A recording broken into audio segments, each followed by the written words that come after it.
Alhamdulillah wassalatu wassalamu ala Rasulillah wa ala alihi wa sahbihi wa man walah amma ba'd.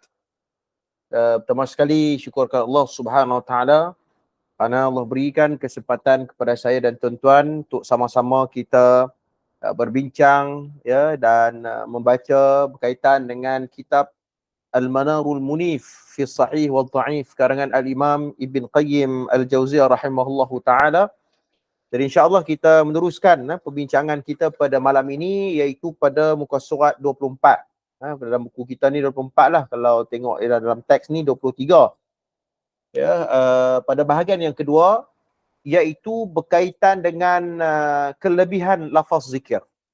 Jadi tuan sekalian, pada malam ni kita akan bahas adakah lafaz zikir subhanallahi wa bihamdihi adada khalqihi wa ridha nafsihi wa zinata arshih wa midada kalimatih ni, adakah zikir ataupun hadis yang menyebut tentang zikir tersebut sahih ataupun tidak? Jadi kita akan bahas. Sebab ada orang tu sekiranya apabila kita berbincang tentang kesahihan hadis ya berkaitan dengan sesuatu zikir, itu bukan bermaksud bahawa kita kata kalau hadis itu salah, bermasalah, ada muallal di situ, ada kecacatan, bukan bermaksud bahawa kita tidak mengizinkan berzikir. Okey? Bukan bermaksud kita tidak mengizinkan tak payah zikir lah. Bukan maksudnya macam tu. Kita menyebut tentang kesahihan hadis tersebut.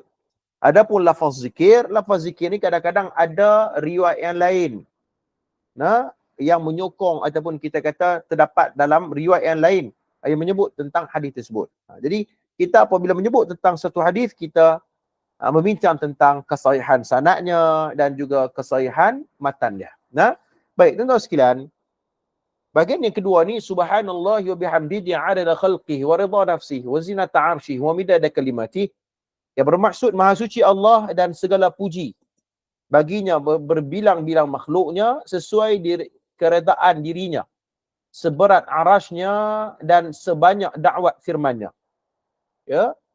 Baik, jawapan bagi persoalan yang kedua, iaitu soalan kedua ni adalah persoalan berkaitan dengan hadis ni lah. Adakah zikir ni dia punya kelebihan dia ni sabit ataupun tidak? Baik, kita tengok. Maka kelebihan lafaz ini berbanding dengan ucapan subhanallah sahaja dengan kelebihan yang berlipat kali ganda. Maka seseorang yang berzikir subhanallah wa bihamdihi adada khalqih dengan penuh pengertian, penyucian dan pengagungan kepada Allah lebih baik daripada hati yang mengucapkan lafaz subhanallah sahaja. Kata Imam Ibn Qayyim, orang yang apabila membaca hadis ni dan dia beramal dengan zikir ni dan dia membaca subhanallah wa bihamdihi adada khalqih, kata Imam Ibn Qayyim, dengan penuh keikhlasan dia melakukan hal tersebut lebih afdal dan lebih baik berbanding dia mengucapkan lafaz subhanallah sahaja. Maknanya kita baca bagi penuh lah subhanallah wa bihamdihi adada khalqih. Baik. Kata Imam Ibn Qayyim lagi, zikir seperti ini dinamakan zikir mudha'af ataupun zikir yang berganda-ganda. Zikir yang maknanya berganda-ganda dan fadilatnya pun berganda-ganda, kelebihannya berganda. Dan ia mempunyai pahala yang lebih besar berbanding dengan zikir mufrad, yakni tunggal. Jadi ia lebih baik daripadanya, tentunya keutamaan akan terzahir dengan jelas setelah mengenali zikir ini dan memahaminya. Jadi maknanya faham kita bahawa zikir ni tuan-tuan sekalian, kita sebut perkataan-perkataan dan lafaz-lafaz zikir ni dia ada kita kata jenis-jenis dia. Yang pertama, zikir mudha'af, zikir yang mempunyai banyak dia punya himpunan perkataan tersebut. Yang kedua ialah zikir mufrad, zikir yang tunggal saja. Imam Ibn Qayyim kata zikir mufrad ni ada yang sebut subhanallah. Tapi kalau kita tengok tafsiran para ulama yang lain, zikir mufrad ni ialah yang kita menyebut lafaz yang tidak mengandungi makna apa-apa. Dan hari ini kita kata berlakulah sedikit polemik di kalangan para ilmuwan dan di kalangan para asatizah berkaitan dengan zikir mufrad dan juga zikir yang mempunyai banyak banyak kita kata yang mempunyai makna yang sempurna. Seperti subhanallah ke, ataupun subhanallah wa bihamdihi adada khalqih. Jadi maksudnya sempurna, kita faham dah. Tapi kalau hanya zikir mufrad, kita kata sebut Allah. Jadi berlaku khilaf di kalangan para ulama. Baik, kita tengok tuan-tuan sedikit. Adakah dibolehkan untuk kita ni berzikir dengan lafaz mufrad saja? Lafaz kita kata tidak menantangkan makna apa. Baik, para ulama. Pendapat yang pertama mengatakan bahawa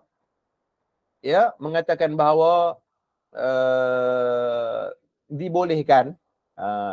Dibolehkan. Kita kata boleh dulu.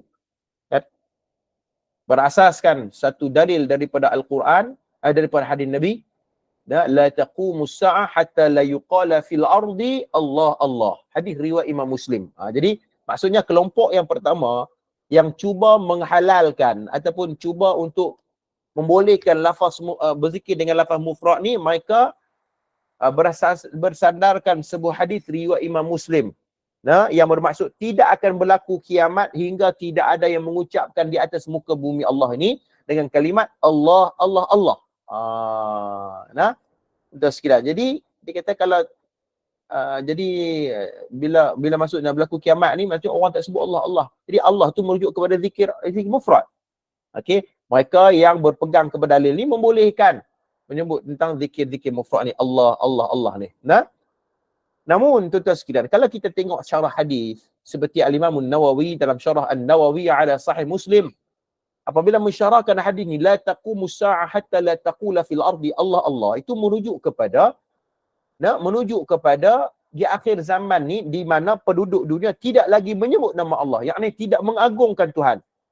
Bukan menyebut tentang lafaz Allah Allah tu, iaitu mereka yang tidak menghidupkan agama.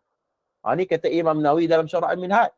Sebab tu tuan-tuan sekalian, kalau kita nak memahami hadis, mesti kena melihat kepada syarah ataupun kitab-kitab syuruh.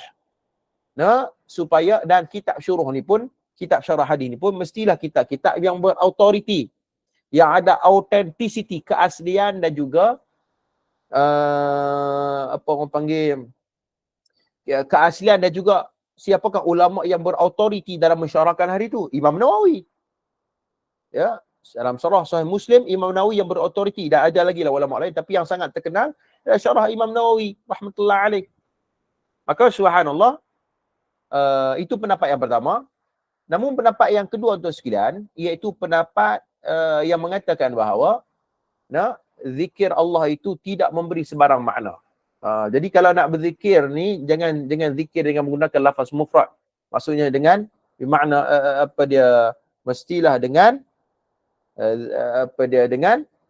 dengan makna yang sempurna. Sebab tu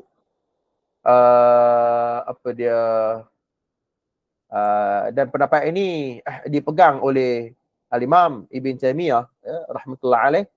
Beliau pernah mengungkapkan perkataan az-zikru bil ismil mufrad muzaharan atau mudmaran bid'ah fi syara' wal khata' fil qaul wal lughah. Imam Ibn Taymiyah Syekhul Islam, dia mengatakan bahawa zikir yang menggunakan isim mufrad ni, yakni Allah Allah Allah ni, ialah bid'ah dalam syarak dan salah dalam percakapan dan dalam sudut bahasa Arab pun. Walam yunkaru dhalika ahadun minas salaf wala syara'uhu Rasulullah sallallahu alaihi wasallam, kata Imam Ibn Taymiyah. Dan hal ini tidak dilakukan oleh ulama-ulama salaf yang lahir 300 tahun hijrah ke bawah. Dan tidak disyarakkan oleh Nabi sallallahu alaihi wasallam. Kalau Nabi rasa benda tu yang terbaik, mesti Nabi akan buat. Tapi Nabi tak buat benda tu. Nabi tidak buat benda tersebut. Afdalu ma qultu ana wan nabiyyun qabli la ilaha illallah wahdahu la syarikalah lahul mulku wa lahul hamdu wa huwa ala kulli syai'in qadir, kata Al-Imam Ibn Taymiyah. Itu sebaik-baik afdal zikir ialah ucapan yang sempurna dan suruh zikir dengan ucapan syahadah kalimatut tauhid la ilaha illallah wahdahu la syarikalah.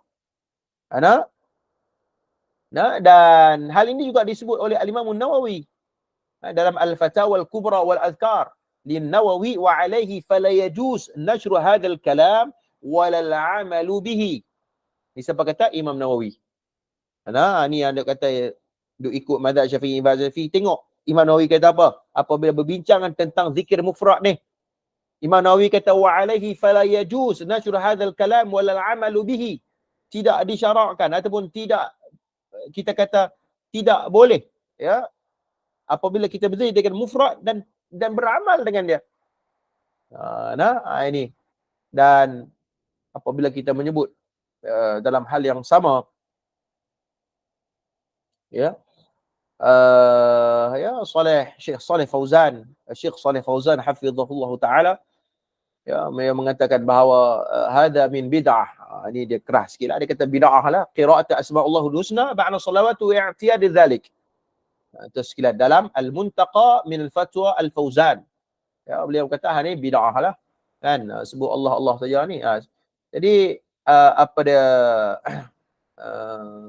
bahkan Syekh Bakar Abu Zaid rahimahullahu taala, beliau mengatakan bahawa adamu masyru'iyyatu dzikru bil ismil mufrad wa annahu la asla lahu fil kitab wala fi sunnah wala fil aqwali sahabatu ridwana alim ajma'in wala an ahadu min ahli al-qurun al-mufaddalah. Siapa kata? Syekh Abu Bakar Zaid rahimahullahu taala. Dia kata zikir mufrad ni Allah ni, ya, tidak disyariatkan, dan tidak ada asal dalam kitab dan sunnah, dan tidak diungkapkan oleh sahabat Nabi, dan tidak diungkapkan juga oleh pada kurun yang awal yang terbaik itu, ya, ahlul qurun al-mufaddalah, yakni salaf. Jadi itu sekalian faham kita bahawa, ya, zikir tak zikir ni, ya, mesti kita melihat kepada al-aslu fil ibadah, at-tawaqquf.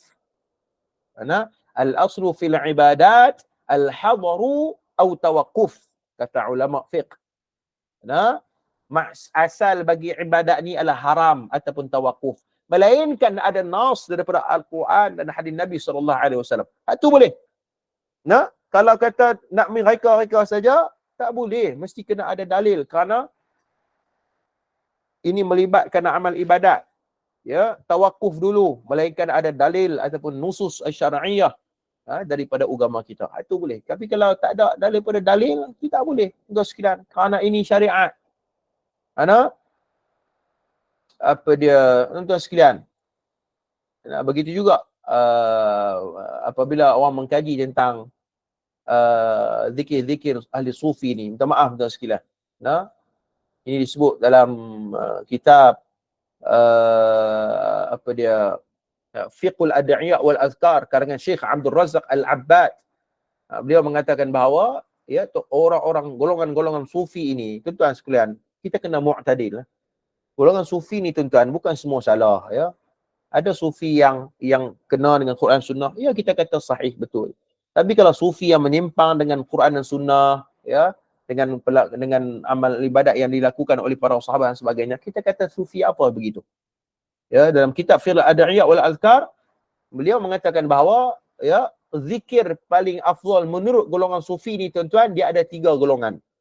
Golongan yang pertama dia kata, ya, iaitu zikir ammah, zikir orang awam. Zikir orang awam ni adalah zikir yang kita kata yang lafaz yang sempurna lah. La ilaha illallah Muhammadar Rasulullah ataupun subhanallahi wa hamdihi adada khalqihi wa rida nafsi. Kan? Itu orang panggil zikir ammah, zikir orang awam. Macam kita ada kata. Kan? Golongan yang kedua iaitu zikir khasatil khassah. Ada betul? Zikir khassah. Zikir khassah ni. Zikir khassah ni apa? Iaitu dia menyukapkan kalimat isim mufrad. Itu kata isim mufrad tu. Allah, Allah, Allah. Dia hanya sebut Allah, Allah. Itu orang panggil, di sisi orang sufi ni, ikut kefahaman mereka, iaitu di peringkat yang kedua. Peringkat yang kedua.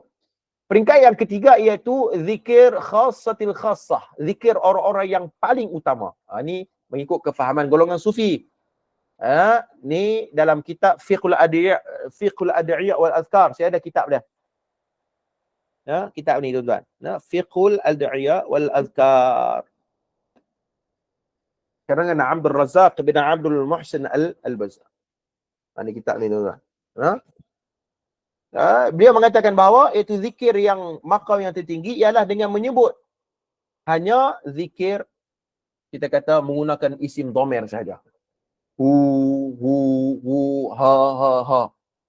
Yang tu kita kata isi mereka ni martabat yang paling tinggi. Jadi tuan-tuan sekalian, kata ulama, apabila membincangkan hal ini, kita kata bahawa benda ni tidak ada dalam syariat agama. Hati-hati tuan-tuan sekalian. Sebab tu kita orang yang belajar ni tuan-tuan sekalian, kita kena hati-hati dengan perkara hal ini. Kita belajar apa yang terkandung dalam Quran tu pun dah banyak dah tuan-tuan. Yang zikir-zikir yang terkandung dalam Al-Quran dan hadis Nabi SAW. Baik tuan-tuan sekalian. Kemudian tuan-tuan tengok. Al-Musabbah berkata lafaz subhanallah wa hamdihi adada khalqi mencakupi dua perkara itu iaitu insya'i dan ikhbari. Ini dalam ilmu balaghah lah. Dalam bab al-ma'ani. Orang mengaji ilmu balaghah dia akan tahulah.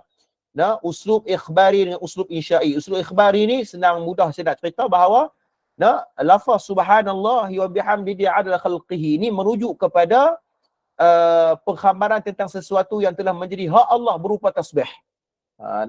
Penyucian daripada segala kekurangan dan aib sebanyak jumlah seluruh makhluk yang pernah ada. Allah jualah penciptanya. Ini nak cerita tentang Allah ni. Sifat Allah. Hambanya kena mentasbihkan, kena penyucian daripada segala kekurangan dan aib. Yang sifat Allah. Laisa kamitslihi syai', tidak sama dengan makhluk dan sebagainya. Maka Allah berhak menyifatkan diri dan sebagainya. Ini dia cerita tentang uslub ikhbari, iaitu mencerita tentang Allah SWT itu sendiri. Kita kata suci daripada segala kekurangan dan juga keaiban. Pertama, uslub insya'i ialah memperkenalkan tasbih seperti ini kepada setiap hamba Allah. Dibawakan sesuatu tasbih yang mempunyai pujian terhadap nilai dan bilangan makhluk. Jadi maknanya, uslub yang kedua ni ialah nak beritahu kepada makhluk. Ini nak beritahu kepada makhluk, yakni hamba-hamba Allah SWT, untuk bagaimana kaedah berzikir ataupun kaedah bertasbih. Jadi ini penting untuk kita ni apabila kita belajar hadis, penting untuk kita ambil perkara-perkara yang sebenarnya diajar oleh Al-Quran ataupun Allah dan juga sunnah Nabi SAW. Itulah ditunjukkan dah. Baik, kemudian sebagaimana lafaz waridha nafsi mengandungi dua perkara besar. Yang pertama, pujian itu adalah pada keagungan dan kemuliaan yang setara dengan keredaan diri Allah. Seperti mana lafaz sebelumnya adada khalqih yang menggunakan lafaz pujian setara dengan jumlah makhluk, maka keredaan Allah adalah sesuatu yang tidak terbatas daripada sudut keagungan dan penyifatannya. Tasbih seperti ini ialah pujian kepada Allah yang mengandungi pengagungan dan penyucian. Waridha nafsih, tuan-tuan tengok maknanya. Maha suci Allah dan segala puji baginya berbilang-bilang makhluk sesuai keredaan dirinya. Sesuai dengan keredaan ini. Mana waridha nafsih itu menunjuk tentang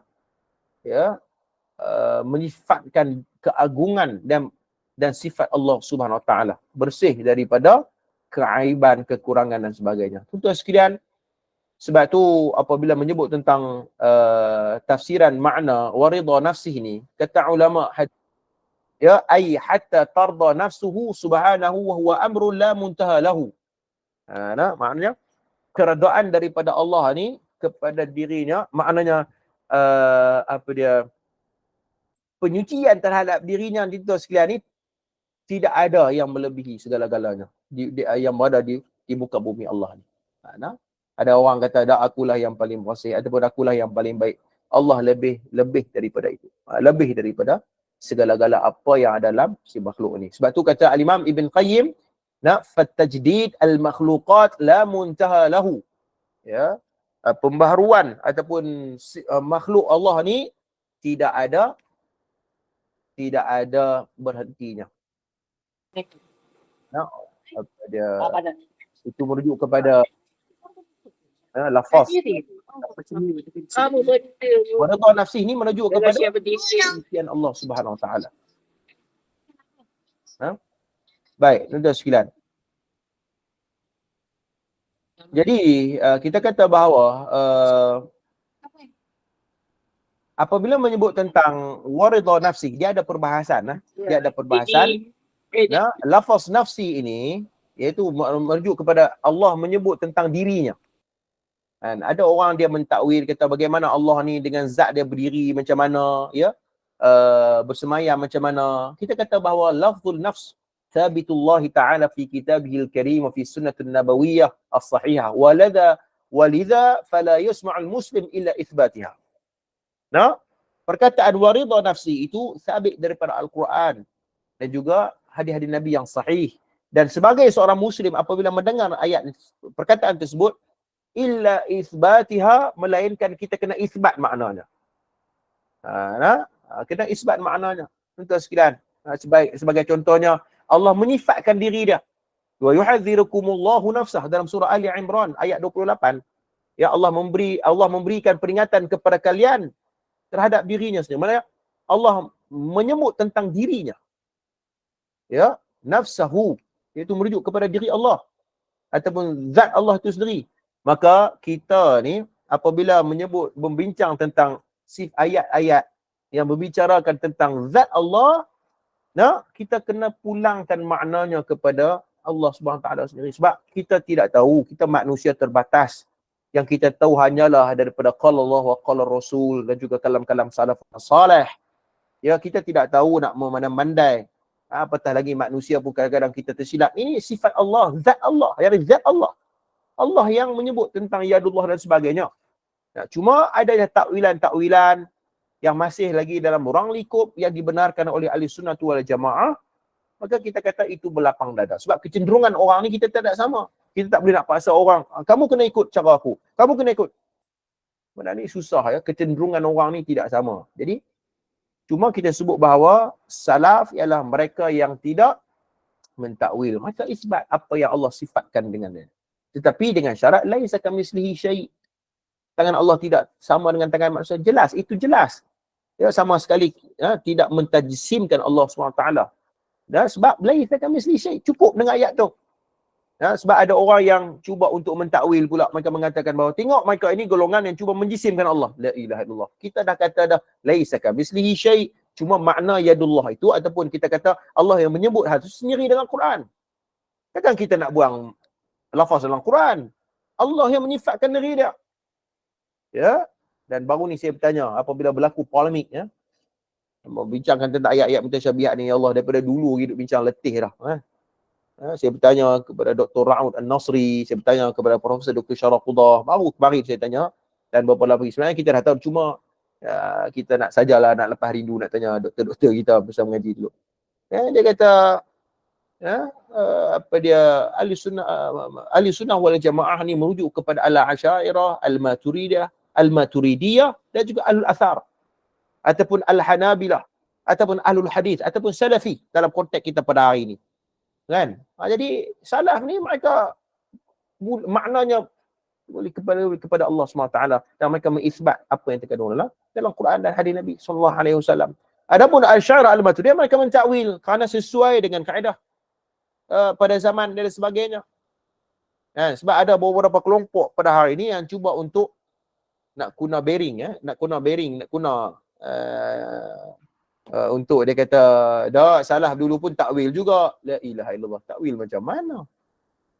Ya. Metodologi Asy'ariyah tu lahir waktu bila? Ya. Itu pun sudah kita kata dari sudut tahun pun cukuplah untuk menjawab segala tomahan yang mengatakan begitu. Cuma kita katakan bahawa kalau kamu nak berpegang kepada metodologi Asy'ariyah, silakan. Jangan kamu memaksa golongan salaf ataupun manhaj salaf, golongan ahlul hadis untuk berpegang dengan ataupun mensabitkan apa yang terkandung dalam makna. Ya, yang mana mereka masih lagi dalam ruang lingkup yang dimenangkan oleh akidah Ahlussunnah wal Jamaah. Ya, boleh rujuk tokoh-tokoh besar seperti Dr. Yusuf Al-Qaradawi, Syekh Ad-Dudi. Ni semua orang-orang besar dalam siapa lagi? Orang besar dalam Kesatuan Ulama Islam Sedunia. Rujuk mereka ini. Ya, bagaimana mereka berinteraksi dengan ayat tersebut. Ya. Jangan kita terlalu ghulu dan juga terlalu sempit dan juga kita perlu kita kata ya, berlapang dada dan juga mu'tadil dalam kecenderungan dia tidak boleh nak paksa orang. Cuma dalam benda-benda khilaf, khususnya khilaf dalam furu' ini, akidah ini, maka perlu untuk berlapang dada. Supaya kita tak bergaduh, kita tahu apa kita punya matlamat kita pada hari ini ialah Israel. Itu musuh kita yang utama. Hari ini duk bergaduh benda-benda yang macam tu lama dah dibincang pada hal tersebut. Baik, kemudian tuan-tuan sekalian. Okey. Pertama, waridha nafsi ini merujuk kepada pujian itu adalah pada keagungan dan kemuliaan yang setara dengan keredaan diri Allah. Seperti lafaz yang sebelumnya, adada khalqih. Yang menggunakan lafaz pujian setara dengan jumlah makhluk. Adada khalqih ini, kata ulama hadis, iaitu merujuk ucapan Imam Ibn Qayyim, fatajdid al-makhluqat la muntaha lahu. Apa maksud adada khalqih? Adada khalqih merujuk kepada dan segala puji baginya berbilang-bilang makhluknya. Mana Allah mencipta makhluk-makhluk. Allah mencipta, Allah Maha Besar, menguasai dan mentadbir alam ni, mencipta makhluk-makhluk ni. Sebab tu kata Imam Ibn Fatajdid, al-makhluqat la muntaha lahu. Ya, Allah SWT memperbaharui makhluk ni. Makhluk ni bila mati ada yang kemudian ada yang hidup, dan sebagainya, ya. Zaman bertukar zaman, masa bertukar masa, ya. Ada orang mati, ada yang hidup dan sebagainya. Begitu. Makhluk Allah ni tidak terhenti. La muntaha lahu. Maknanya kekuasaan dan di bawah pentadbiran Allah Subhanahu Wa Taala itu. Baik. Kemudian kedua, jika sifat ihsan Allah, pahala, keberkatan dan kemuliaannya tiada perakhiran. Ia mewajibkan redha dan hasilnya. Maka bagaimana pula dengan sifat-sifat redha itu? Disebut dalam satu athar. Athar ni ada yang kata hadis, ada yang kata. Tapi jumhur ulama muhadithin mengatakan athar itu merujuk kepada hadis. Allah SWT berfirman, idza barakta lam yakul la barakta muntaha. Ya. Jika aku memberkati sesuatu, maka keberkatanku tidak akan berakhir. Ini adalah kenyataan yang diambil oleh Wahab bin Munabbih. Beliau ialah seorang tabi'in yang lahir pada zaman Sayyidina Osman ibn Affan, ketika mana Sayyidina Osman menjadi khalifah. Ya, iaitu tahun 334 Hijrah. Wahab bin Munabbih.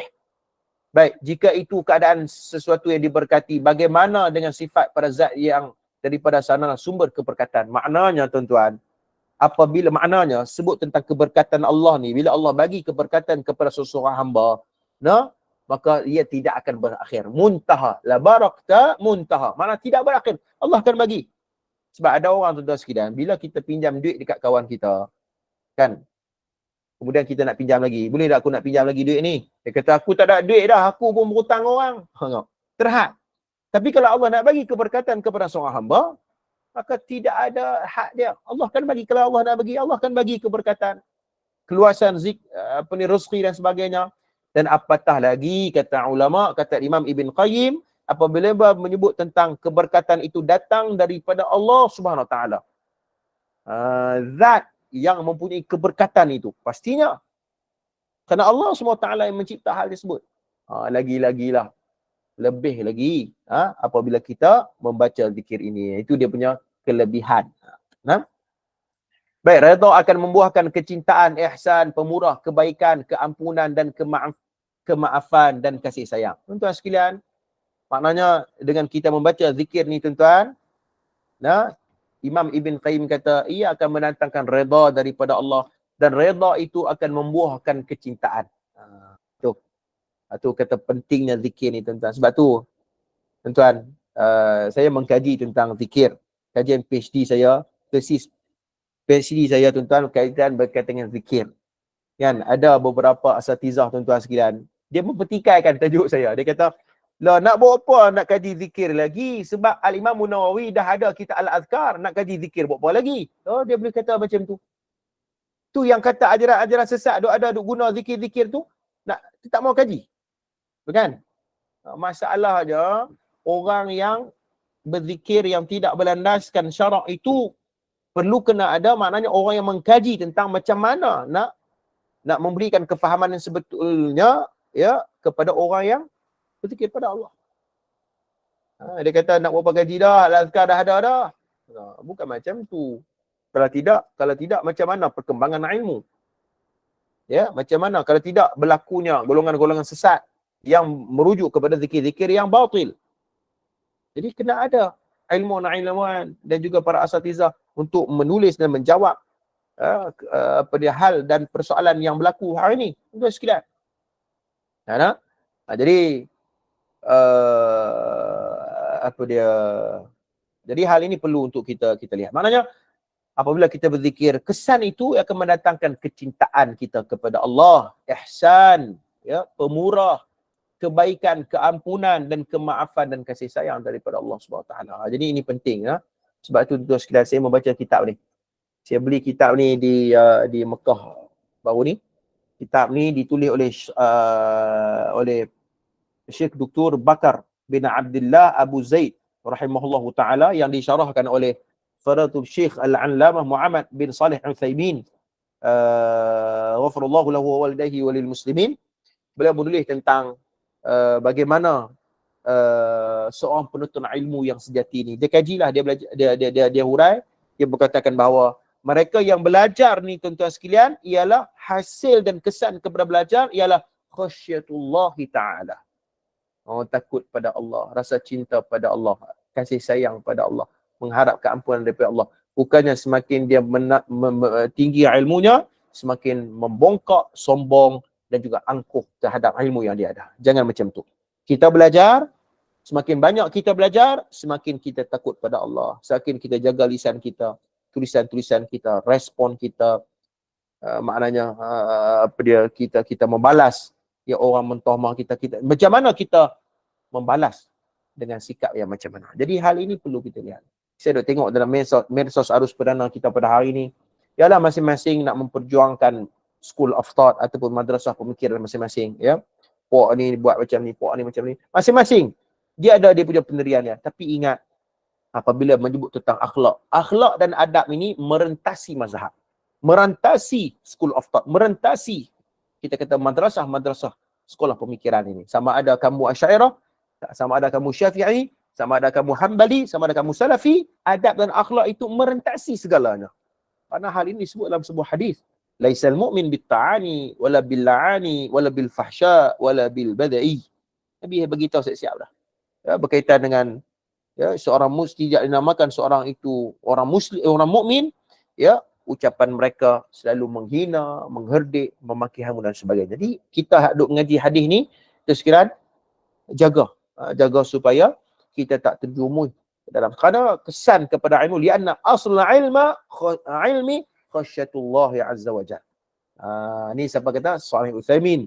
Dia kata wa khasyatu hiya al-khawfu al-mabni ala ilm wa ta'zim. ولهذا قال الله تبارك وتعالى إنما يخشى الله من عباده العلماء فالإنسان إذا علم الله عز وجل حق العلم وعرفوا حق المعرفة فلا بد أن تقل بخشية الله, kata Shalih Utsaimin. Ini dalam kitab ni tuan-tuan. Dia kata asal bagi ilmu kesannya ialah keredaan ataupun takut pada Allah. Maknanya kita berzikir kesannya takut pada Allah. Nah, dan takut ini ya, takut ini ia dibina di atas ilmu. Mabniyu ala ilm, kata Shalih Utsaimin. Seperti mana nas Al-Quran dalam surah Fatir ayat 28, innama yakhshallaha, sesungguhnya yang benar-benar takut pada Allah ni ialah di antara hambanya al-ulama. Karena fal insan idza alima Allah azza wa jalla, dan sesungguhnya manusia apabila dia mengenali Allah dengan sebenar-benar ilmu, haqqul ilmi wa arfu haqqul ma'rifah, dia akan mendatangkan, kita kata ma'rifat ataupun manfaat ilmu yang sebenar. Fala budda, dan tidak mestilah terletak pada hatinya takut kepada Allah SWT. Maknanya kita belajar, kita berzikir, tujuannya untuk semakin takut kita kepada Allah SWT. Itu cerita dia tuan-tuan. Baik, kemudian maka lafaz seberat arash pula terdapat penetapan wujudnya arash. Lafaz idhafah iaitu pula disandarkan kepada pemilik arash, itu ialah Allah. Jadi lafaz idhafah mana yang merujuk kepada arash. Kata ulama, arash ni wazinat arshihi, iaitu Allah Subhanahu wa taala dengan arash ni dekat, ya. Wa thaqal arshu aidan la yumkin idrakal haqiqatuhu li'aqu arsh alladhi huwa akbaru wa athqalul makhluqat. Makna kata ulama, apabila menyebut tentang arash Allah ni, di antara makhluk Allah yang paling besar. Arash. Arash. Jadi ada orang kata ni kalau gitu Allah duduk atas arash ni macam mana? Duduk ni tak dapat tempat lah. Benda ni Allah sendiri yang menyifatkan diri dia. Allah sendiri yang menyifatkan duduk di atas arash. Wa huwa khaliqul syai' al-arshu wa ghairuhu wa rabbu kulli syai' al-arshu wa ghairuhu. Kata Syekhul Islam Imam Ibn Taimiyah Allah adalah Tuhan segala sesuatu, termasuk arash. Nah, dan Allah bersemayam atas arash tu, ya. Allah mencipta segala sesuatu termasuk arash dan lain-lainnya. Kata Imam Ibn Taymiyah. Nah, apa dia kata Syekh Muhammad At-Tamimi, beliau mengatakan bahawa kullama siwa Allahu alam wa annama wahid min dhalikal alam. Semua selain daripada Allah alam, yakni makhluk, dan aku salah satu bahagian daripada alam tersebut. Ini maknanya arash pun makhluk Allah Subhanahu wa taala. Dari daripada sunnah, dalam satu hadis Nabi kata, ya Rasulullah, aina kana rabbuna qabla an yakhluqa khalquh?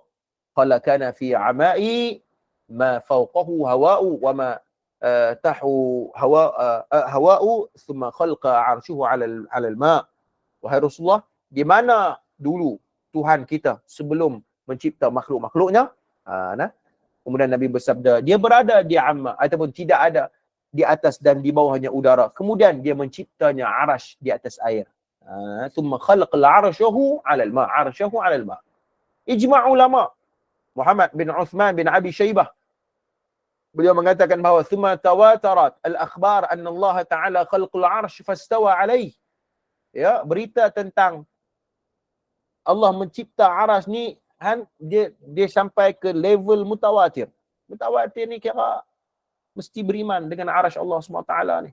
Dan Allah bersemayam di atas arash. Mulla Ali Qari, dia pernah menyebut dalam syarah Al-Fiqhul Akhbar, inna Allah Ta'ala khalqul arash idharan liqadratu. Sesungguhnya Allah Ta'ala mencipta arash untuk menampakkan kekuasaannya. Al-Imam Ibn Hazmin, beliau pun juga hal yang sama, ittaqullaha wahdahu la syarikalah. Ulama telah bersepakat bahawa Allah SWT tidak sekutu baginya mencipta satu perkara, sesuatu kecuali dirinya sendiri. Dan jiwa itu adalah apa dia, termasuklah arash Allah SWT. Maksudnya arash ini adalah makhluk yang paling tinggi dan Allah duduk berada di atas arash. Jadi kita kata Allah bersemayam macam mana sebagainya, kita kata Allah lebih mengetahui apa. Sebab tu dalam bab-bab ayat sifat ni, tentang ayat mutasyabihat ni, cukuplah kita kembalikan maknanya kepada Allah SWT. Itu lagi penting daripada kita duk bincang, duk pening kepala, ya, duk bergaduh tentang hal ni. Sebab tu saya terbaca kitab ni, kitab Syarah Hilatul Talabul Ilm, kata Salih Utsaimin, kan hari ni duk bergaduh, Allah ni duk tang mana, apa dia arash Allah ni macam mana lah, apa semua tangan Allah ni macam mana, kan? Takwil, tak perlu takwil dan sebagainya. Kan? Saya tersentuh apabila menyebut tentang ciri-ciri seorang penuntut ilmu ni, dia meninggalkan perdebatan. Tang mana kitab tu saya tak ingat. Tang mana kedudukannya. Dia kata tinggalkan perdebatan yang sia-sia. Antara, kata Salih Utsaimin, yang perlu untuk kita tinggal ni ialah golongan-golongan ahlul kalam. Dia kata, kan, dia kata golongan ahlul kalam ni patut tinggal, patut kita duk layan ya tuan-tuan, mak tak habis. Kerja kita duk layan hak tu ya. Mana dia tu? Saya baca di Masjidil Nabawi itu ni. Sementara nak tunggu sembahyang tu, dia bacalah kitab ni. Dia kata dia kata buang masa. Ya. Apatah lagi membahaskan tentang hal tersebut, berdebat dengan kita kata tidak mendatangkan manfaat, benda yang sudah selesai, yang dibahas oleh para ulama, khususnya berkaitan dengan kalam ni. Kita kata ni tanya pendapat saya, berkaitan dengan ilmu kalam ni ialah kita kata bahawa itu di antara satu ilmu Allah SWT. Ya, bukan kata tak boleh belajar, tetapi bukan semestinya untuk kita nak memahami Allah Ta'ala mesti dengan cara belajar ilmu kalam. Tidak. Ada banyak kaedah lagi, ada banyak cara lagi. Ya, ada orang belajar berkaitan dengan usul salafah dan sebagainya. Jadi itu di antara metodologi ya. Jadi ilmu kalam ni sebagai satu alat dia. Dan kita kata selalunya orang yang menggunakan ilmu kalam ni, dia membuang masa, dia memikirkan tentang zat Allah Subhanahu Wa Taala. Fikir benda hak kita tak fikir, dia fikir. Dan ulama kata berhati-hati dengan hal tersebut, kerana dia menjerumuskan kita ni dalam perkara-perkara yang sia-sia. Ya? Jadi ayat sifat Allah ni kita kembali, yang kita nak ialah tentang maknanya apa yang perlu untuk kita ambil dari, khususnya dalam ilmu tauhid ni. Dan saya tak jumpa lah dia punya perbahasan ni sini. Tapi dia dah sebut lah benda ni. Sebab tu saya tengok hari ni duk bergaduh, saya kata saya malas nak terlibat lah. akibat dalam dalam pertelikahan yang merugikan. Biar kita belajar ilmu dan sebagainya lebih baik ya. Baik, kemudian okey,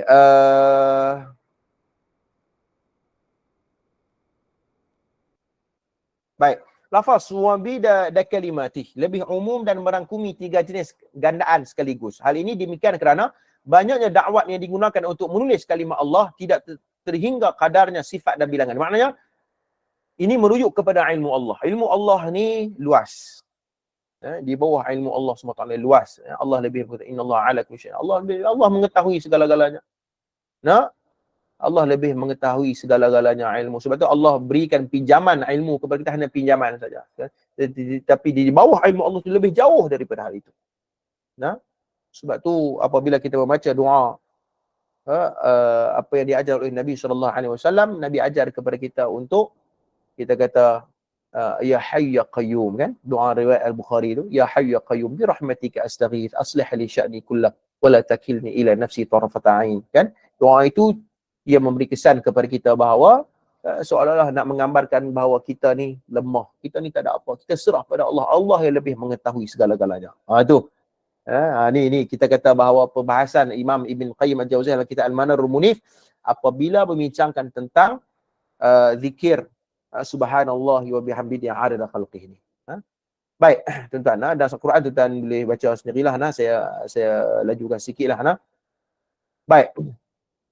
Maka kesimpulan kita bahawa ada 3 di sini. Kesimpulan berkaitan dengan zikir ni, hadis ni sahih ya, dan Imam Ibn Qayyim membuat kesimpulan yang pertama apabila membicarakan tentang apa zikir ni ialah pertama penetapan sifat kesempurnaan bagi Allah serta sanjungan kepadanya. Jadi Allah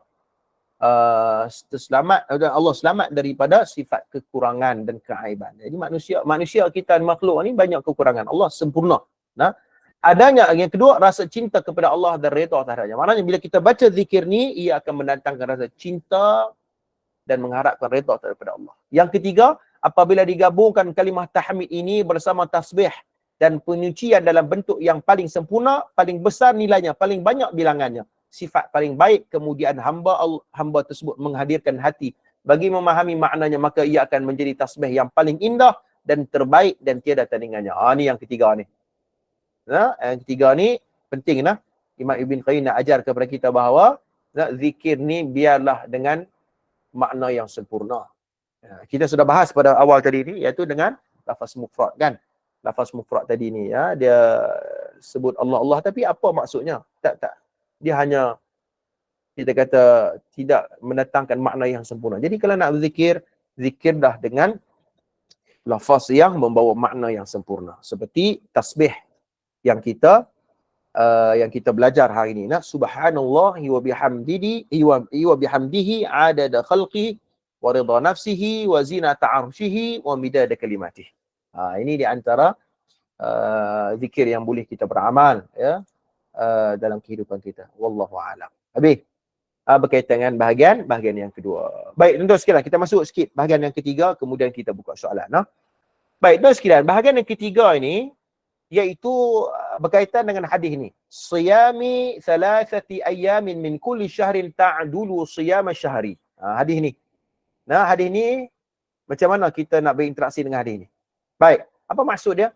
Puasa 3 hari dalam sebulan sama nilainya dengan puasa sebulan. Okey. Jadi Nabi pernah bersabda, siapa yang puasa 3 hari dan sebulan, bermaksud dia seolah-olah nilai dia tu, fadilat dia tu seperti puasa 1 bulan, 30 hari. Baik, dalam hadis ini telah disebutkan sebabnya, iaitu amalan yang akan menjadi ganda 10 kali ganda daripada amalan sepertinya. Puasa 3 hari sama dengan puasa sebulan yang tidak digandakan kerana pahalanya adalah 10 kali ganda. Maksudnya kalau dia puasa 1 hari, dia akan mendapat 10 kali ganda. Baik, jika seseorang berpuasa 3 hari dalam sebulan dan sentiasa memeliharanya, maka seakan-akan dia telah berpuasa setahun penuh. Jadi 3 hari dan seseorang berpuasa 3 hari sebulan dan sentiasa memeliharanya, maka seakan dia telah. Jadi Imam Ibn Qayyim kata, jadi siapa yang menjaga kualiti berpuasa. Kualiti puasa ni tuan-tuan, dia banyak lah. Berkaitan dengan pantang larangnya, benda-benda yang dimakruhkan, ya, benda-benda yang disunatkan. Jadi dia jaga pantang larang puasa ni maka dia akan mendapat kelebihan yang berlipat kali ganda lagi. Saya ada buku ni, insyaAllah esok kot saya akan kupas buku ni. Buku ni Fiqhus Siyam karangan ta'lif Syekhul Imam Muhammad Hasan Hitu. Hafizahullahu ta'ala. Kitab Fiqhus Siyam ni berkaitan dengan kita nak buka puasa, kita nak masuk Ramadan dah. Saya akan bahas buku ni di Facebook saya. Esok insyaAllah kan, beri tuan-tuan doakan kesihatan kepada saya lah untuk saya mengupas kitab ni. Kitab ni membahaskan tentang apa hukum berkaitan dengan puasa-puasa ni. Berkaitan dengan syarat dia bila masuk, macam mana kita nak tentukan bulan Ramadan. Adakah kalau kita hari ni, adakah sesuatu ataupun negara tersebut, negeri tersebut nampak bulan nampak ru'yatul hilal, nampak bulan, kemudian negeri Perak tak nampak contohnya, ataupun Thailand nampak, kita tak nampak. Jadi perlu dah kita berpuasa ataupun tidak? Dia ada perbahasan dalam kitab ni. Kan? Dan hari itu pernah jadi polemik kot. Bukan polemik apa? Kan? Negara jiran nampak anak bulan tapi Malaysia tak nampak. Adakah kita nak ikut negara jiran? Ataupun kita nak ikut kita punya uli amri kita dan sebagainya? Semua itu dibahas dalam kitab ni. Jadi seronoklah tuan-tuan. InsyaAllah esok mungkin kalau ada masa saya akan kupas. Fiqhus Siyam ni penting. Baik, untuk sekian cuma disebut di sini berkaitan dengan hadis ni tuan-tuan, ya. Imam Ibn Qayyim datangkan hadis yang lain yang bermaksud man shoma ramadhana wa atba'ahu bi sitti min syawal faka'annama shoma ad-dahri. Sesiapa yang berpuasa pada bulan Ramadan kemudian diikuti dengan puasa 6. Maknanya puasa 6 lah ni. Puasa 6 pada bulan Syawal, maka seolah-olah dia berpuasa setahun penuh. Jadi Nabi bersabda, siapa yang puasa 6 hari lepas Ramadan, seolah dia puasa setahun penuh. Okey. Baik, tengok tuan-tuan, tengok. Kali ini demikian kerana kebaikan digandakan pahala sebanyak 10 kali ganda. Dan lafaz min Syawalin, terdapat satu rahsia yang sangat mendalam. Puasa pada bulan Syawal fungsinya untuk menutup kekurangan pada bulan Ramadan. Imam Ibn Qayyim kata, siapa yang dia puasa 6 hari lepas tu, dia akan menutup ataupun kita kata memperbaikilah kekurangan-kekurangan yang ada pada bulan Ramadan tu. Bulan Ramadan 30 hari kita puasa, adalah bukannya kita dapat markah penuh pun, ya. Mungkin adalah dosa-dosa yang kita buat pada bulan Ramadan, wal'iyadzubillah, dia akan di-cover, dia akan dibaiki apabila kita berpuasa pada bulan Syawal 6 hari selepasnya. Nah, baik. Peranannya adalah seperti solat sunat rawatib yang dikerjakan selepas solat fardu. Macam dia seolah-olah seperti solat fardu. Kita semayang solat fardu, kemudian kita diikuti dengan solat rawatib. Solat sunat ba'diyah qabliyah tu. Ya, sebab dalam hadis yang sahih, ya, Nabi SAW, ya, dia cukup menjaga solat sunat rawatib ni. Bahkan dalam sebuah hadis riwayat Imam Muslim, Nabi kata, riwayat Imam Tirmidzi, dan Imam Ahmad dalam Musnad, rahimahullahu amran salla qabla al-'asr arba'an. Nabi pernah bersabda, Allah akan merahmati seseorang hamba Allah apabila dia menjaga salat 4 rakaat sebelum solat asar. Jadi solat sunat rawatib ni menurut Imam Ahmad dan Imam Tirmidzi iaitu 4 rakaat. 2 rakaat sebelum solat asar. Jadi qabliyah dia. Begitu juga Nabi pernah sebut dalam sebuah hadis riwayat Imam Bukhari, sallu qabla al-maghrib thumma qala liman sya'. Ya, salatlah kalian sebelum maghrib,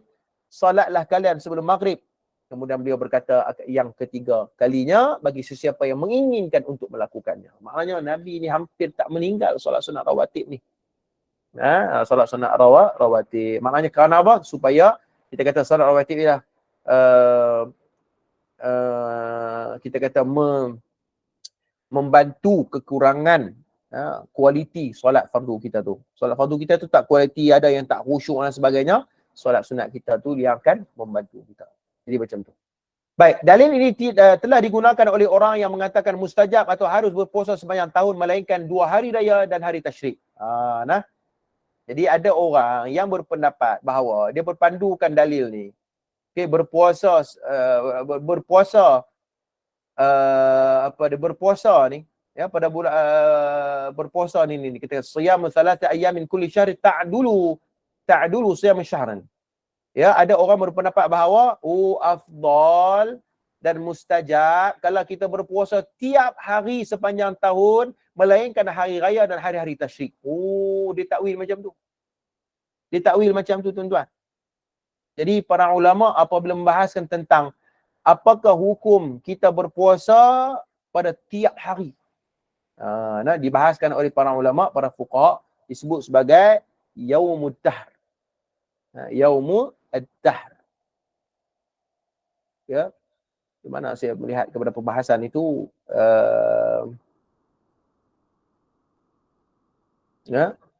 yaumu ad-dahr, iaitu hari dia berpuasa sepanjang tahun. Berpuasa sepanjang tahun. Adakah diizinkan oleh para ulama? Ya, baik. Hal ini berbeza. Pendapat yang pertama mengatakan makruh. Ini disebut oleh dalam mazhab Hanafi dalam kitab Ad-Durarul Mukhtar, ya, mengatakan makruh at-tanzih. Puasa ad-dahr ini, saumud dahr ini adalah merujuk kepada puasa sepanjang tahun. Darul Ifta Mesir berpendapat haram. Dan ini juga dipegang oleh Imam Ibnu Hazmin Al-Andalusi dalam kitab Al-Muhalla. Begitu juga dipegang oleh Imam Ibnu Qudama Al-Maqdisi dan juga Imam Ibn Taymiyah. Baik, itu sekian. Saya minta izin pergi ke tandas. Sekejap. Boleh ke? Sekejap. Ada masalah teknikal sikit. Sekejap.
Okey, tuan, kita sambung balik lah.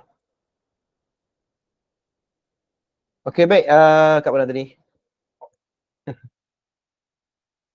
Puasa ad-dahr kan?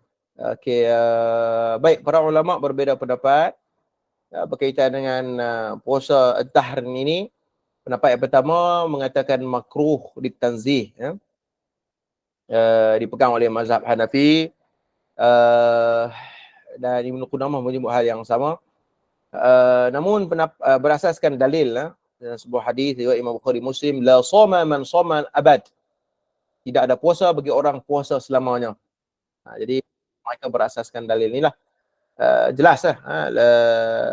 Pertama. Yang kedua, mereka mengharuskan berpuasa sepanjang tahun ni. Dan ini dipegang oleh mazhab Syafi'i, mazhab pendapat Imam Syafi'i, dan dipegang oleh mazhab Malikiyah dan Hanabilah. Tetapi Malikiyah dan Syafi'ah menegaskan bahawa boleh, tapi syaratnya tidak sampai memudaratkan diri. Dan juga meninggalkan kewajipan-kewajipan sebagai seorang, kita kata sebagai seorang Muslim lah. Kan? Dia puasa sampai tak boleh nak buat kerja sebagainya, itu tak boleh. Kata di Malikiyah dan Syafi'iyah. Dan mereka berasaskan satu ayat Quran, ya. Man jaa bil hasanati falahu asyru amsalih. Barang siapa yang membawa amal yang baik, maka baginya pahala 10 lipat kali ganda. Dan mereka mendatangkan dalil-dalil yang bersifat umum lah. Dan apabila kita melakukan pentarjihan, ya, dua dalil ini, kita cenderung kepada makruh lah. Kerana dalil yang menunjukkan bahawa puasa sembahyang tahun itu, kita kata ditegah itu ialah lebih kuat dan lebih jelas pendalilannya. Jadi kalau tanya pendapat saya mentarjih pendapat yang pertama, iaitu kita kata bahawa dalil yang lebih kuat dan juga kita kata lebih jelas dan lebih spesifik apabila membincangkan hal tersebut. Jadi wallahu alam, berkaitan dengan puasa sepanjang tahun ni lah kan. Baik, okey, tuan-tuan tengok. Maka dalil ini telah digunakan bagi orang, okey saya baca dah tadi, itu bukanlah hujah bagi mereka melakukan hal demikian. Bahkan ia hujah untuk menghalang mereka hal ini demikian kerana tidak semestinya sesuatu amalan yang tidak disyariatkan tetapi hampir serupa dengan amalan yang disyariatkan mempunyai kelebihan yang lebih banyak daripada amalan yang disyariatkan. Ini yang menunjuk kepada puasa sepanjang tahun itulah. Okey? Kata Imam Ibn Qayyim, ya, benda yang Nabi tak suruh secara jelas dan dia pergi buat benda banyak, melibatkan kita kata kuantiti yang banyak, okey, bukan bermaksud bahawa amalan tu lebih baik. Tak semestinya. Amalan yang terbaik adalah amalan yang jelas datang daripada Nabi SAW yang berpandukan Quran dan hadis.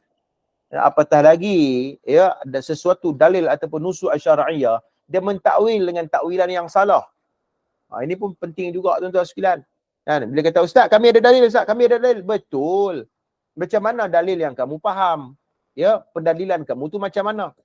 Sebab tu di Mekah baru ni, saya pergi Mekah, saya beli kitab tuan-tuan. Saya beli kitab Ma'arakatun Nas Ma'at Tahrif Ma'asiri Lil Ahkam Wal Mafahim Asy-Syar'iyyah.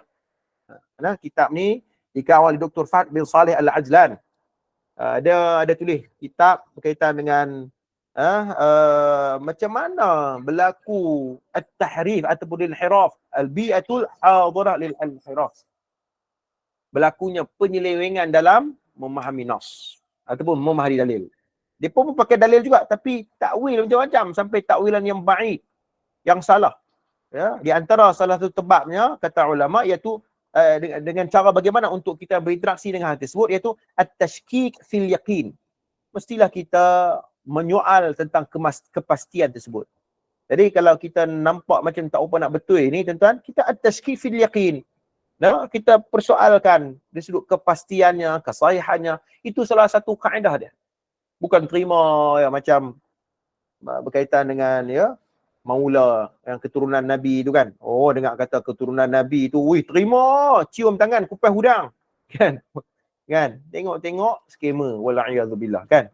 Jadi kita hati-hati itu sekalian. Apabila nampak macam pelik ni bukan daripada agama, tashkik fil yaqin. Ya, soalkan kepastiannya. Tidak ada masalah kerana itu kita kata sensitiviti kita terhadap agama. Kemudian kata ulama, tafkik ya awamil thabat al-fikriyah al-mustaqarrah fi nufus syabab, ya. Iaitu dalam kata yang lain, iaitu dia membuat pertimbangan. Dia buat pertimbangan berkaitan dengan maklumat-maklumat yang dia dapat. Bukan terima kemudian ta'assub yang memutatuli begitu saja. Dah? Jadi hal ini perlu dilihat supaya kefahaman kita berkaitan dengan perkara ini perlu untuk kita memahaminya dengan baik. Nah? Baik, kemudian okey, kita tengok. Puasa sepanjang tahun hukumnya haram dengan ijma'. Okey, Imam Ibn Qayyim dia kata ijma'. Jadi kalau kita tengok tafsiran, kita tengok qaul yang lain, dia taklah sampai ijma', ya. Ada juga pendapat. Jadi benda tu biasa untuk sekali kita. Ustaz ni awak lah, ustaz lawan Imam Ibn Qayyim ke? Tak. Ya, kita kata benda tu, ya, manusia biasalah kadang-kadang, dia ada ihtimal bainal khata' wa shawab. Ada kalanya betul, kita kata betul, salah tak kiralah siapa pun tuan sekalian. Baik, kemudian perumpamaan yang disebutkan dalam hadis ini adalah berkaitan dengan hal pahala, bukan penyamaan daripada syariat. Okey, tuan-tuan tengoklah. Bukan bermaksud kita kata ada syariat yang baru. Tidak. Hadis ni merujuk kepada kelebihan dan pahala yang Allah nak bagi. Ya, seperti mana satu hadis yang Nabi kata, sesiapa yang ambil air sembahyang, yang bersuci, yang bersih, ya, yang keluar daripada rumah dia, kemudian dia menuju ke Masjidil Quba dan dia menunaikan solat 2 rakaat, dia akan mendapat pahala seperti pahala satu umrah. Okey, kalau kita baca hadis tu sahih dua Imam Muslim kalau tak salah saya. Maka ada orang kata kalau macam tu kita pergi Masjid Quba ajalah, solat 2 rakaat, terus ada pergi umrah. Tengok dia silap faham. Itu bukannya kita kata syariat yang menyebutkan hal begitu. Kita itu kelebihan. Nah, itu pahala, itu fadail. Bukannya satu syariat yang baru lalu menolak untuk melaksanakan ibadat umrah di Mekah dan di Mekah, di Kaabah tu. Jadi kadang-kadang orang silap faham dalam memahami dalil-dalil syar'iyah ini menyebabkan tindakannya salah dalam melakukan amal ibadah. Baik. Kemudian Nabi SAW pada ditanya tentang jihad. Hal tastati' idza kharaja al-mujahid aw tasuma fala tuftir wa taquma fala taftar qala la qala dhalik mathal al-mujahid. Nabi kata, apakah kamu sanggup apabila seseorang pejuang keluar berperang sedangkan kamu hanya berpuasa tanpa berbuka dan mendirikan salat tanpa henti? Nabi tanya, sama ke kelebihan dia, martabat dia? Orang yang berpuasa tak buka puasa, orang yang sembahyang tak berhenti berbanding dengan jihad? Nabi kata, mereka kata tidak. Lalu Nabi kata, demikianlah perumpamaan seorang mujahid. Tak sama lah. Tak sama. Jadi dan hal ini juga bertepatan dengan sebuah hadis juga, man shalla isya fi jama'atin fa ka'annama qama nisful lail. Sesiapa yang solat isyak berjemaah seolah-olah dia solat separuh malam. Jadi bermaksud bahawa Imam Ibn Qayyim nak beritahu bahawa kelebihan-kelebihan yang ditentukan oleh Nabi SAW ini, ya, mempunyai kita kata kesan dia kepada sesuatu kelebihan. Jadi kita tak boleh nak pandai-pandai lah nak letakkan kelebihan-kelebihan tertentu, melainkan Nabi SAW yang sebut hal tersebut. Kita kata, mana nak sama solat isyak berjemaah dengan solat separuh malam, tak sama. Nabi kata sama, ada sudut kelebihan dia. Ada sudut kelebihannya. Sebab susah orang nak melaksanakan solat berjemaah, ya, kerana masing-masing ada komitmen dan sebagainya, ya. Maka orang yang solat berjemaah ni seolah-olah dia solat separuh malam. Apatah lagi kata Imam Ibn Qayyim, dia solat berjemaah kemudian dia laksanakan solat separuh malam ataupun qiyamul lail, lagilah bertambah-tambah dia mendapat kelebihan daripada agama. Jadi ini sebut dalam perbahasan ni. Jadi maknanya, kata Imam Ibn Qayyim, kesimpulannya keutamaan amalan tidak diukur dengan banyaknya bilangan, namun kayu ukurnya adalah sejauh mana kesempurnaan amal tersebut dan bertepatan dengan redha Allah dan juga syariatnya. Jadi Imam Ibn Qayyim nak ajar kepada kita bahawa apabila kita melakukan sesuatu amal ibadat, hendaklah amal ibadat tersebut dilakukan dengan kualiti dan sempurna dan juga tepat dengan syariat. Ini dah tuan-tuan, yang Imam Ibn Qayyim ajar kepada kita dalam kitab Al-Manar Al-Munif fi Sahih wal Dha'if, ya, Imam Ibn Qayyim Al-Jauziyah rahmatullah alaih. Dekat tu dulu tuan-tuan sekalian, perkongsian kita pada malam ini. InsyaAllah jika ada kesempatan lagi kita akan berbincang lagi berkaitan dengan hal ini. Wallahu alam. Jadi saya buka jika ada persoalan daripada tuan-tuan.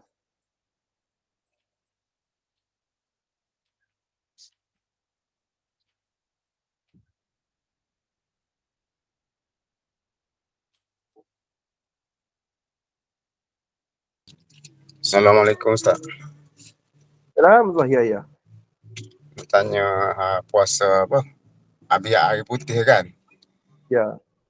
Kena buat 13, 14, 15 apa kalau ada hal lah. Salah satu hari saja ambil macam mana Ustaz? Macam mana? Saya kurang jelas. Yang last kali tu? Kena buat terus ke tiga-tiga tu ataupun kalau kita ada hal lah, dapat satu hari saja. Ya, ya, dapat kelebihan dia. Berpuasa di antara hari-hari putih. Kadang-kadang kita tak sempat nak puasa ketiga-tiga, kita puasa satu, tetap mendapat kelebihan. Wallahualam. Terima kasih Ustaz. Baik, barakallahu fiik.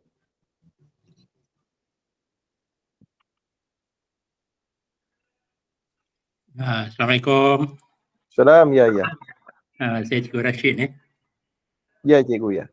Saya musafir ni Ustaz, tak apa sempurna lah ni. Ya. Saya ada 3 soalan. Ingat satu-satu dululah. Pertama tentang puasa 6 ni.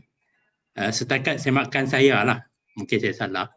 Saya semak Sahih Bukhari. Saya semak bab puasa lah. Kitab puasa. Tak ada lah tentang puasa 6 ni. Kalau betul, mengapa tidak Bukhari tidak masukkan sedangkan ia punya pada sangat besar? Kalau betul lah semakan saya tu.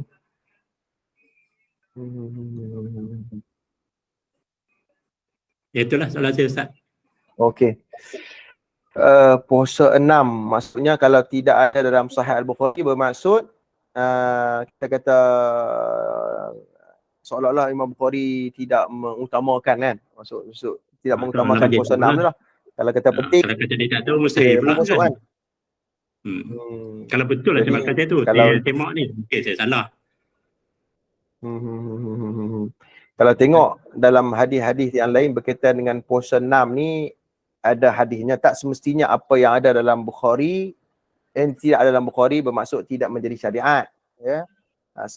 Biasa je, kadang-kadang tidak jumpa dalam Sahih Al-Bukhari, kadang-kadang jumpa dalam kitab-kitab sunnah yang lain seperti Abu Daud, Tirmizi, kerana itu semua kitab kutubus sunnah, ya, yang pastinya hadis tersebut kalau dipastikan kesahihannya, dia akan jadi syariat, ya, walaupun tak tergandung dalam Sahih Al-Bukhari. Banyak je hadis-hadis yang tak ada dalam Sahih Al-Bukhari, tapi ada hadis yang kitab lain, tapi ada, kita kata maknanya keaslian dan autentik hadis itu sendiri. Jadi tak ada masalah.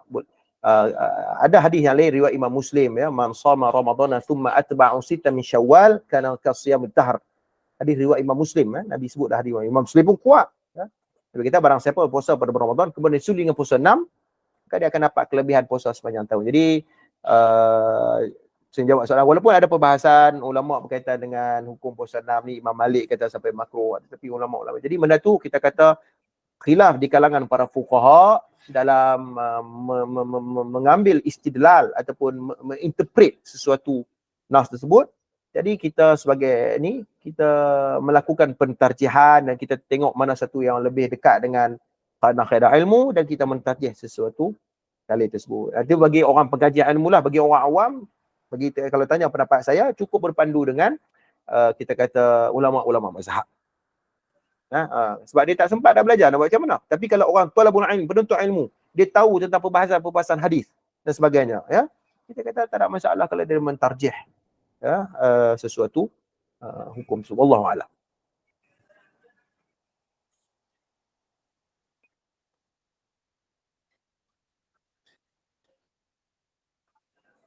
Ya. Kalau ada yang lain, saya pula lah Ustaz. Okey, silakan. Dekat mana saya mampu jawab? Yalah. Saya nak tanya tentang yang dikatakan ijma' ulama' ni. Ya. Kadang-kadang tu bila dikatakan sesuatu perkata ijma' ulama', bila disemak oleh ulama' kemudian tak betul lah. Kan bukan ijma' lah. Ada yang macam itulah. Jadi sebagai orang biasa ni, macam mana kita nak berpegang bila kata ini ijma' ulama'? Kat mana kita boleh berpegang pada kenyataannya seperti itu? Okey. Dia perbahasan usul fiqh lah ni, kan, usul fiqh. Dia ada ijma' ni, dia ada, kita kata, salah satu masadirul ahkam. Masadirul ahkam ni adalah salah satu, kita kata, sumber rujukan bagi hukum bagi dalam Islam, ya. Dan ijma' ni dia ada banyak lah tafsiran dia. Dia banyak dia punya perbahagian. Ijma' qat'i, ijma' dhanni, ijma' bayani, ijma' sukuti, macam-macam. Ini dalam perbahasan ilmu usul fiqh. Namun bagi kita dia ada kitab-kitab khas berkaitan dengan ijma' ni untuk kita berpandukan betul ke ini ijma'. Dia ada kitab dia seperti kitab karya Al-Imam Ibnu Al-Munzir yang bernama Kitab Al-Ijma'. Begitu juga ke kitab Maratibul Ijma' karangan Imam Ibnu Hazmin Al-Andalusi rahimahullahu taala. Jadi ijma' ni, apa maksud ijma' ialah kesepakatan. Jumhur ialah kebanyakan para ulama. Adalah mima'dul aqwal, sebahagian pendapat yang tidak sependapat tersebut. Ijma' ialah kesepakatan. Jadi macam mana kita nak tahu tentang sesuatu ijma' ataupun tidak, mesti merujuk kepada karya-karya tersebut. Pertama. Yang kedua, tidak, maknanya kalau kita membuat perbandingan, ni khusus kepada pengkajian ilmu lah, kan, penuntut ilmu, kalau dia buat muqaranah ataupun perbandingan pendapat, dia tidak menjumpai pendapat-pendapat yang lain, melainkan kesepakatan para ulama. Itu ijma' lah. Okey, itu ijma'. Seperti ijma' pengharaman riba contohnya. Tak ada khilaf. Laisal khilaf.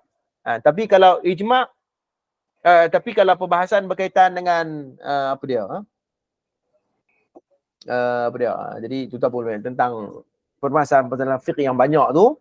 Jadi maknanya itu khilaf. Jadi itu yang kita perlu untuk kita lihatlah berkaitan dengan hal tersebut. Jadi banyak tentang ijma' ni, dia ada ijma' Khulafa' ar-Rashidin, ijma' di antara Abu Bakar dan Umar, ijma' Ahlul Madinah, ijma' Ahlul Bait. Jadi banyak jenis-jenis ijma' tu pun. Jadi dia kena ada satu kelas khas lah berkaitan dengan ilmu usul fiqh ni, berkaitan dengan permasalahan ijma'. Wallahu a'lam.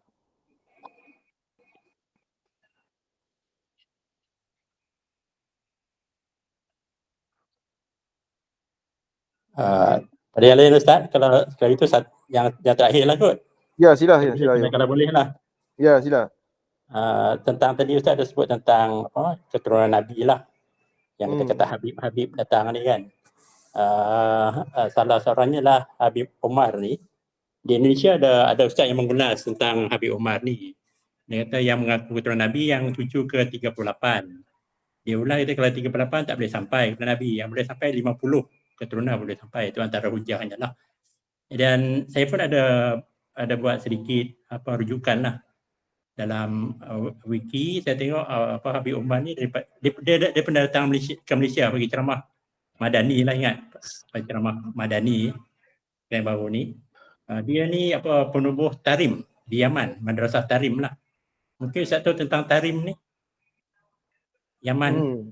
Okey, ada dua soalan kat situ berkaitan dengan Habib Umar. Tapi sebenarnya saya kurang gemar untuk membincang tentang tokoh-tokoh ataupun kita kata spesifik individu macam tu. Cuma secara umumnya apabila seseorang itu dia mengelar tentang dia ni keturunan Rasulullah dan sebagainya, sebenarnya keturunan Rasulullah ni tidak ada yang lebih baik melainkan keturunan tersebut dia beramal dengan apa yang ditinggalkan oleh Nabi SAW. Kalau tidak sama macam Abu Lahab je. Kan? Jadi itu asasnya kan. Okey. Jadi kalau dia ulama dan dia abid ya, dia ada dai ya, dan juga keturunan Nabi, itu adalah kita kata satu bonus untuk dia. Tapi nak tentu dan keturunan ulama, keturunan Nabi ataupun tidak, yang tu dia nak kena kepastian dari sudut sanad dia. Kan? Saya tak tahulah macam mana kesahihan keturunan Nabi Habib Umar, wallahu alam, saya tak tahulah, benda tu kan nak kena kajilah. Kan kalau dia menabik dada ataupun siapa-siapa menabik dada, mesti kita kena check lah. Tak boleh nak senang-senang nak menabik dada bahawa ya aku ni keturunan Nabi dan sebagainya. Kan?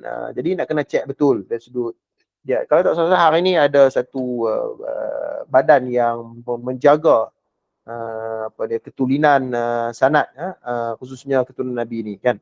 Pertama, yang kedua berkaitan dengan Tarim ni. Tarim ni pun ramai juga kawan-kawan saya pergi belajar sana kan. Jadi antara salah satu kajian saya lah berkaitan dengan zikir ni, iaitu zikir yang dilakukan oleh orang-orang Tarim ataupun golongan-golongan yang belajar di sana. Jadi Tak apalah, tunggulah kajian saya nanti berkaitan dengan tarif ni. Saya nak cakap lebih pun berkaitan dengan tarif ni pun, aduh kan, dia panaslah sikit. Dia panas sikit. Dia Yaman ni pun ada dua kelompok kan. Ada yang belajar di Sana'a kan, ada yang belajar di Tarim, Hadramaut kan. Jadi dua-dua kita kata kelompok ni pun duk bergaduh juga di sana pun, tapi dua-dua mengaji di Yaman kan. Jadi bagi saya, yang mana yang bercanggah dengan kaedah-kaedah ilmu tu kita tolak lah. Kita tolak. Wallahu alam. Itulah ya. Okey, terima kasih Ustaz. Okey, baik.